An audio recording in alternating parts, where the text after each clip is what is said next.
Hello guys, pag-usapan lang natin ang breaking news. Ayon kasi sa bali-balita, viral, Catherine Bernardo di pa rin naglalabas ng resibong magjowa sila ni Mayor Mart Alcala dahil ba kay Daniel Padilla. Na alam niyo naman siguro, palapit ng palapit ang nasabing reunion ng Katniel movie na comeback ni Daniel Padilla at Catherine Bernardo na tila ngayon ay inaanapan ng resibo si Catherine Bernardo. Bakit kaya?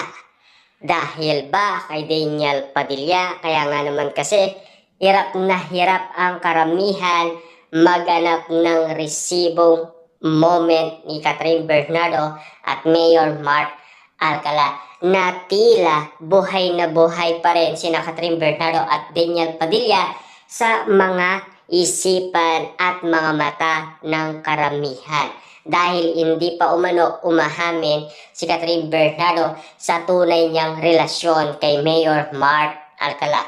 Hanggang ngayon kasi, aka-aka pa rin ang katotohanan na tila duda na ang karamihan.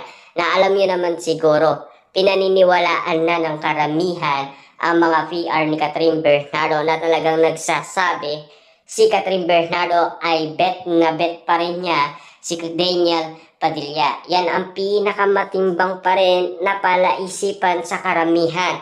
Kung bakit nga naman kasi mas pinaniniwalaan ng karamihan ang mga prediksyon na kumakalat ngayon tulad na lang kay Jake Costura at Ruby Baldwin, Mamu at iba't iba pang mga ula kay Daniel Padilla at Catherine Bernardo. Na alam niyo naman siguro, gaya-gaya ang bawat isa sa kanilang ginagawa. Na alam niyo naman siguro, nagpaparamdam sila, pero alam niyo naman siguro kung bakit. Kasi sabik na sabik sila at miss na miss nila ang isa't isa. Buruin nyo, 2023, 24, 25 hanggang 2026 ay hindi sila nagkasamang dalawa.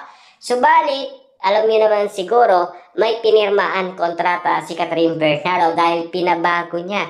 Pero, may bali-balita nga naman kasi nagkausap sila at naging okay. At lalong-lalo na, naibalita pa yan ni Sian Gasa noong 2025.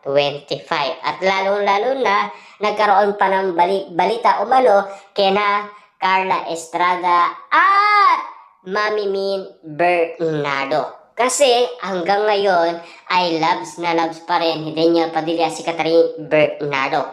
Sino bang makakatalo sa puso't at isipan ni Daniel Padilla ay si Catherine Bernardo pa rin ang iniisip niya. Kaya nga naman kasi ang karamihan ay duda na sa ganitong sitwasyon na pinag-uusapan. Hanggang ngayon kasi Catherine Bernardo at Daniel Padilla pa rin ang matimbang at lalong-lalo na sa mga prediksyon. Yan pa rin ang paniniwala nila.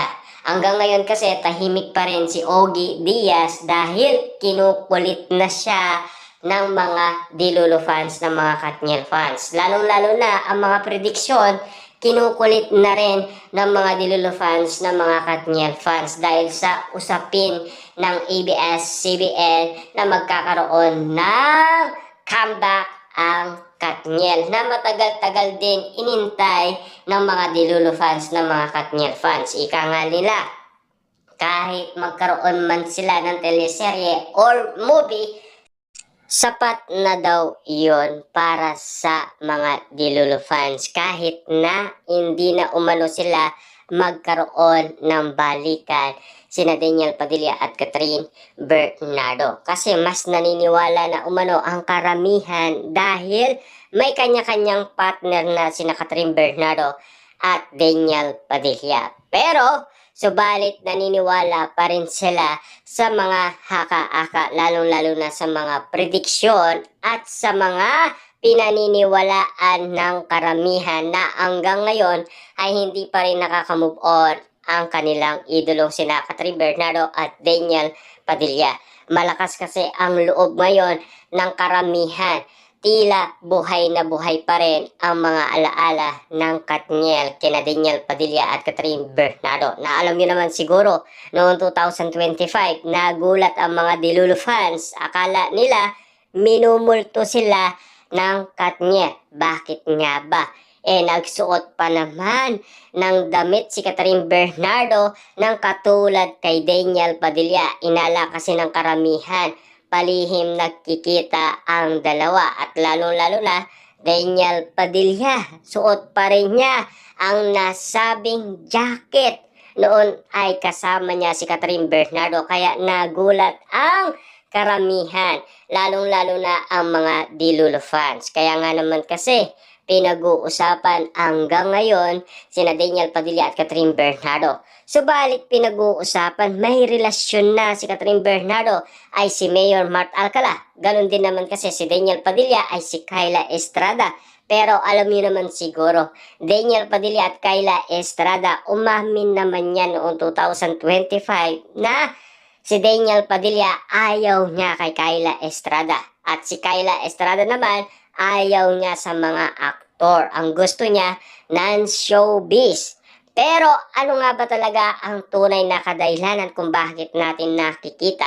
Tulad ng sinasabi umano ng karamihan. Baka nga naman kasi nagpo-promote lang, kung bakit nga naman kasi nagpapakilig, at kung bakit nga naman kasi tila nakikita ng karamihan na feeling ng karamihan ay magjowa sina Daniel Padilla at Kyla Estrada. Pero wala pa naman pag-amin galing kay Daniel Padilla at Kyla Estrada. Ganon din kina Catherine Bernardo at Mayor Mart Alcala.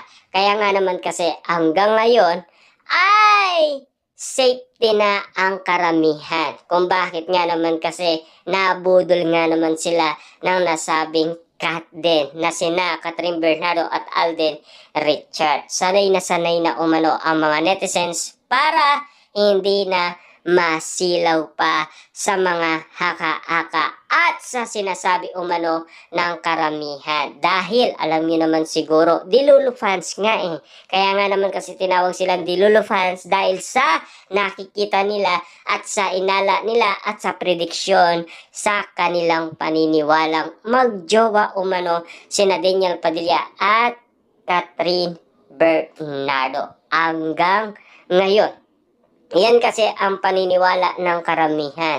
Na alam niyo naman siguro, hindi na maitatago yan ni Daniel Padilla at Catherine Bernardo ang patuloy nilang pagpaparamdam sa isa't isa.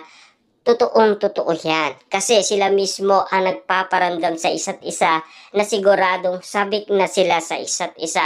Papaano nga naman kasi kung sakaling magkaroon ng comeback ang Katniel, ano na kaya ang mangyayaring pasabog ni Daniel Padilla at Catherine Bernardo na siguradong pasabog yan. Ika nga kasi ng balita. Na alam niyo naman siguro, dapat noon pang 2025 nagawa na yan ang nasabing bagong movie